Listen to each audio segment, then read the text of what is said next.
টেররিস্টদের ব্যাপারে এই গভর্নমেন্টের জিরো টলারেন্স এবং পুলিশের আইজি মহোদয় বলেছেন যে আগামী মাস থেকে 1.5 লক্ষ পুলিশের ট্রেনিং হবে ইলেকশনের বিষয়ে সেপ্টেম্বর থেকে, আগামী মাস না, সেপ্টেম্বর, অক্টোবর এবং নভেম্বরে 1.5 লক্ষ পুলিশের নির্বাচন বিষয়ে তাদেরকে ট্রেনিং দেওয়া হবে। আজকে প্রশাসনের রদবদল নিয়েও আলোচনা হয়েছে। নির্বাচনের আগে আপনি জানেন যে প্রশাসনে একটা রদবদল আসন্ন, এই রদবদলটা কী প্রক্রিয়ায় হবে সেটা নিয়ে আলোচনা হয়েছে। আর্মি, পুলিশ এবং গ্রাসরুটের যে লোকাল অ্যাডমিনিস্ট্রেশন, এদের মধ্যে কোঅর্ডিনেশন বাড়ানোর কথা বারবার জোর দিয়ে বলা হয়েছে। আইজি মহোদয় ছিলেন, principal secretary, cabinet secretary, home secretary ছিলেন, PSO of armed forces division lieutenant general Kamrul Hasan ছিলেন, মিলিটারি সেক্রেটারি ছিলেন, এবং আর খোদাবক্স চৌধুরী যিনি special assistant on home affairs, উনি ছিলেন, হোম সেক্রেটারি বলেছি। তো এই মিটিংটা খুবই ইম্পর্টেন্ট, 2 ঘন্টার মিটিং ছিল। 2 ঘন্টার মিটিংয়ে সামনে যে ইলেকশন আসছে, ইলেকশনের যে প্রস্তুতি আমাদের কীরকম এবং সেই অনুযায়ী আমরা কি কাজ আরও করতে পারি জোরদারভাবে, সেগুলো নিয়ে আলাপ হয়েছে। প্রথম ছিল যে কোঅর্ডিনেশন বাড়ানো, আর্মি, পুলিশ এবং গ্রাসরুটের যে লোকাল অ্যাডমিনিস্ট্রেশন, এদের মধ্যে কোঅর্ডিনেশন বাড়ানোর কথা বারবার জোর দিয়ে বলা হয়েছে এবং এই কোঅর্ডিনেশনটা লোকাল লেভেলে এবং এটা একটা ন্যাশনাল লেভেলে, 2টা জায়গায় খুব দ্রুততার সাথে এটা কোঅর্ডিনেশন বাড়ানোর বিষয়ে জোরদার করে বলা হয়েছে। আপনার ইলেকশনের আগে পুলিশের প্রস্তুতির কথা বলা হয়েছে এবং পুলিশের আইজি মহোদয় বলেছেন যে আগামী মাস থেকে 1.5 লক্ষ পুলিশের ট্রেনিং হবে ইলেকশনের বিষয়ে সেপ্টেম্বর থেকে, আগামী মাস না, সেপ্টেম্বর, অক্টোবর এবং নভেম্বরে 1.5 লক্ষ পুলিশের নির্বাচন বিষয়ে তাদেরকে ট্রেনিং দেওয়া হবে। তারপরে ইলেকশনকে সামনে রেখে আপনারা জানেন যে প্রচুর ডিসইনফরমেশন অলরেডি সার্কুলেট শুরু হয়েছে, সামনে এইটা আরও ইন্টেন্সিফাই করবে।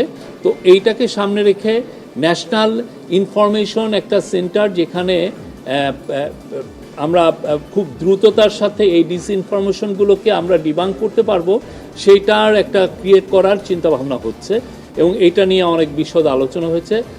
চিফ অ্যাডভাইজার আমাদের হোম মিনিস্ট্রি বা পুলিশের এখানে বা যে একটা সেন্ট্রাল কমান্ড স্ট্রাকচার কিছুদিন আগে করা হয়েছে আপনারা জানেন, সেখানে একটা মিডিয়া সেন্টার প্রতিষ্ঠা করার কথা বলেছেন, যাতে করে খুব দ্রুত এই আইন শৃঙ্খলা সংক্রান্ত যে কোনো ইনফরমেশন খুব দ্রুত কালেক্ট করা যায় এবং ওই দিনই ওই সময়ই এটা যাতে ডিসেমিনেট করা যায় এবং সেই জায়গায় প্রতিদিনই যাতে প্রেস কনফারেন্স করে আপনাদেরকে জানানো যায় যে কোথায় কিভাবে হচ্ছে, কোথাকার সিচুয়েশনটা কি, এই প্রত্যেকটা বিষয় এবং খুব দ্রুততার সাথে, এবং এইটার থেকে আপনারা যাতে প্রতিনিয়ত সব সময় যাতে ইনফরমেশন পান সেই বিষয়ে জোরদার করতে বলা হয়েছে।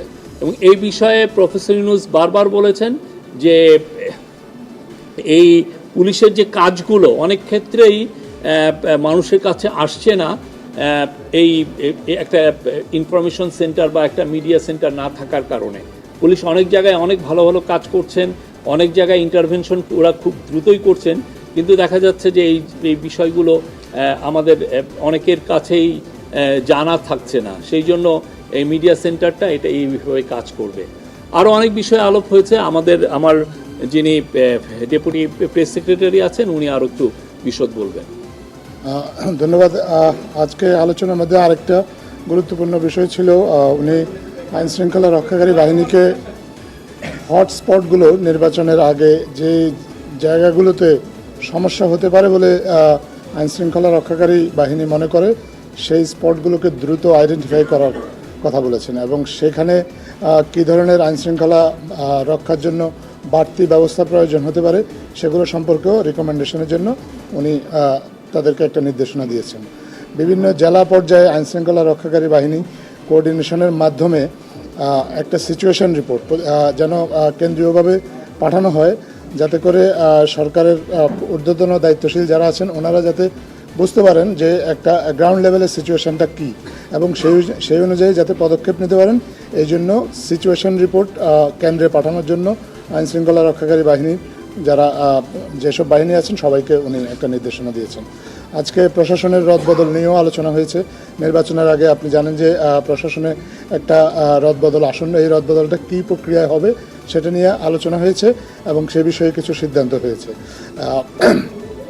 মোটামুটি এই হচ্ছে আজকের আলোচ্য বিষয়। আরও দুইটা বিষয় সেটা বলছি। একটা হচ্ছে যে আজকে US ambassador, US charge affairs Tessy and Jacobson আজকে প্রফেসর ইউনুসের সাথে কল অন করেছেন। এটা খুবই একটা সৌহার্দ্যপূর্ণ একটা পরিবেশে মিটিং হয়েছে। সেই মিটিংয়ে ইউএস বাংলাদেশের যে ট্যারিফ টক্স, তারপরে কাউন্টার টেরোরিজম, আমাদের ইলেকশনের প্রস্তুতি, কনসেনসাস কমিশনের যে ডায়ালগগুলো হচ্ছে সেগুলো নিয়ে কথাবার্তা হয়েছে। প্রফেসর ইউনুস পুরো ইউএস চার্জ অ্যাফেয়ার্সকে জানিয়েছেন যে বাংলাদেশ গভর্নমেন্টের, ইন্টারিম গভর্নমেন্টের টপ প্রায়োরিটি হচ্ছে কাউন্টার টেরোরিজম, এবং উনি বলেছেন টেরোরিস্টদের ব্যাপারে এই গভর্নমেন্টের জিরো টলারেন্স, কোনো ধরনের কোনো টলারেন্স টেরোরিস্টদের প্রতি শো করা হবে না, জিরো টলারেন্স। উনি এটা ব্যক্তহীন কণ্ঠে জানিয়েছেন। আর আজকে আপনি জানেন আজকে রাতে আমাদের প্রতিনিধি দল ইউএসএ যাচ্ছেন। আজকে টক্সটা শুরু হওয়ার কথা, ট্যারিফের টক্স হওয়ার কথা। সেইটা আমরা আশা করছি যে এই টক্সটা ভালোভাবে কনক্লুশন হবে এবং আমরা এই প্রতিনিধির সাথে, যদিও টক্সে থাকবেন না, বাট প্রতিনিধির সাথে একটা গ্রুপ অফ বিজনেসম্যানও যাচ্ছেন। Thank you.